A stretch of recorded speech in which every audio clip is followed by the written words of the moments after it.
All right, g'day, hi, and welcome. Okay, guys, things are starting to happen. Let me show you. Exhibit A. Switch. There you go. Get that angle.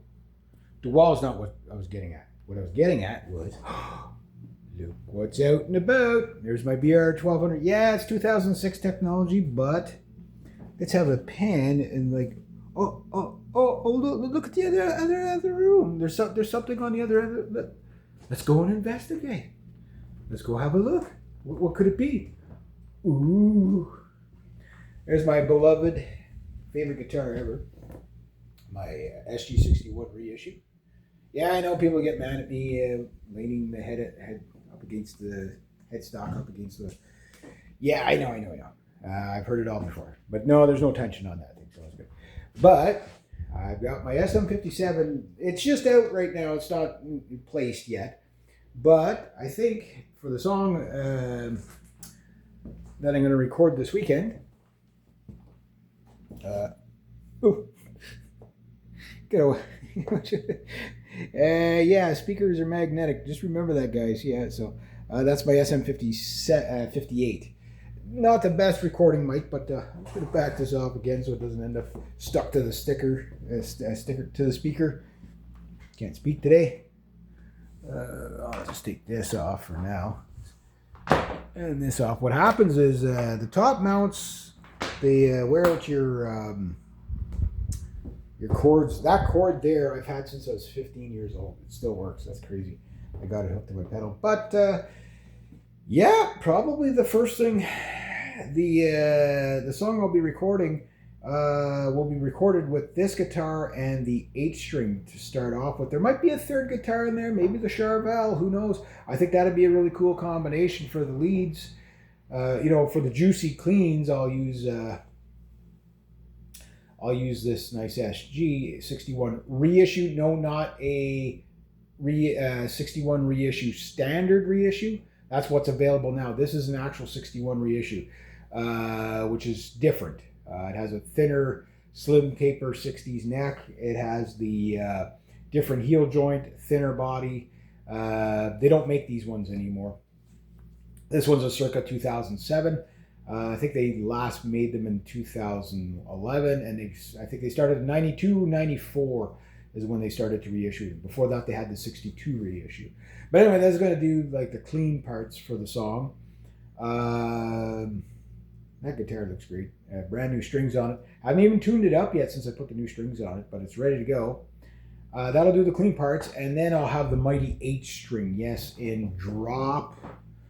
Most likely either G sharp standard or drop G sharp. I'm not sure. I'm aiming for drop G sharp. I'm going to see what I can get away with because I don't want to have to re-intonate the guitar 5,000 times. And this will be in just standard tuning, A440, and then the Charvel or whatever the lead guitar is going to be will probably be in standard tuning as well. But the outro of the song is not going to be in standard tuning. It's going to be pretty kick-ass. But anyway, yeah, so I'm just getting the mics set up, the mic stands. It's just less for me to do on Saturday. So I'm pulling everything out now. I'm going to cover the console just for now, but the idea is just plug everything in, away it goes. So right now that's the recording console back there is my kitchen table. But yeah, there we go, guys. Just thought I'd give you that little update. So yes, I'm still cleaning up down here. I'm doing all kinds of work on the place and stuff like that. But this is kind of like the kickoff of Reggie's studio. So yeah, here we go. And I figured the best guitar to start with to record would be my all-time favorite SG61 reissue. It's not the best guitar for modern metal and stuff like that, but it is a great guitar. It has great sounds. They're more classic rock sounds, yeah. Boomer sounds, sure, yeah. But us Gen Xers, we like these guitars too. But to mix it in with the modern sounds of a drop tuned 8-string, it does sound really cool to do that. It gives me lots of tonal options, and the song is probably going to be about 6 to 8 minutes long. That's about all I'm going to tell you about the song. I've already kind of mentioned it in in other videos. This is going to be the first time this Mesa Boogie cabinet's been recorded down here, and I don't remember the last time I've actually recorded this Mesa Boogie. It really, since I've had it since 1991, and it's only been really recorded a handful of times. I know, shame on me, especially such a great sounding cab. The VTX 15 on the top is only a 15 watt amp, but it gets me some really killer sounds with that cheap zoom pedal. It's amazing. Guys, you don't really need as much as you think half the time, but it always does come down to the speaker for the best sounds. That's where your clarity is, that's where your definition is, that's where your depth is, that's where the punchiness is, that's where all that. So I got the mic stands out. They're not like I'm gonna have to play around with it for seeing where the get the cobweb off my freaking mic stand. But I'll have to play around with to see where exactly I'm going to put the mic. I'm going to do a 2 mic setup. I'll try a 1 mic setup. I want to get the back of the cab. For those who are going to wonder what's in it, it is a C90 Celestion Black Shadow speakers, 90 watts each. Yeah, it's a little bit dirty back there. I haven't cleaned this cab since 1995. You can still see the beer stains from the last gig. Played in front of 5,000 people. It's still, I just left it au natural, you know what I mean?